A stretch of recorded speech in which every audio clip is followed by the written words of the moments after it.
अस्सलाम वालेकुम दोस्तों, आप लोगों को एक अहम खबर से आगाह करते चलें कि बाबर आजम ने कराची किंग को छोड़कर लाहौर कलंदर को ज्वाइन कर लिया। चलें सारे लाहौरी मिलकर कहते हैं असी ते जाना है लाहौर बाबर आजम दी बैटिंग वेखन।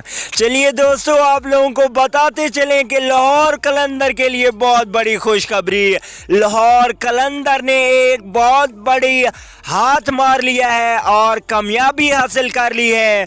पाकिस्तान क्रिकेट टीम के T20 कैप्टन बाबर आजम को लाहौर कलंदर ने खरीद लिया है। अब सेशन 5 में लाहौर कलंदर में खेलते हुए नजर आएंगे बाबर आजम आपको। और क्रिकेट ज़रा का कहना है कि लाहौर कलंदर के नए कप्तान बाबर आजम ही होंगे। इसका 100% इम्कान है कि बाबर आजम को ही कप्तान बनाया जाएगा।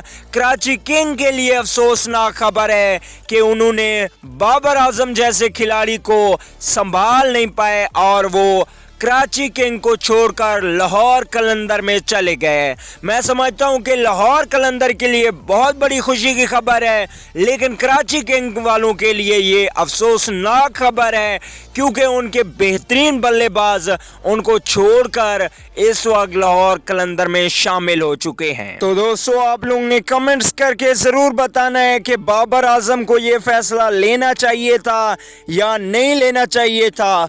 और लाहौर कलंदर के फैन ये कमेंट करके जरूर बताएं कि बाबर आजम को नया कप्तान बनाना चाहिए या मोहम्मद हफीज ही ठीक रहेंगे T20 के लिए। तो दोस्तों, ये अहम खबर है और सच्ची न्यूज़ है, इसमें बिल्कुल भी झूठ नहीं है। बाबर आजम ने कराची किंग को छोड़कर एक बार फिर से लाहौर कलंदर को ज्वाइन कर लिया। अल्लाह हाफिज दोस्तों।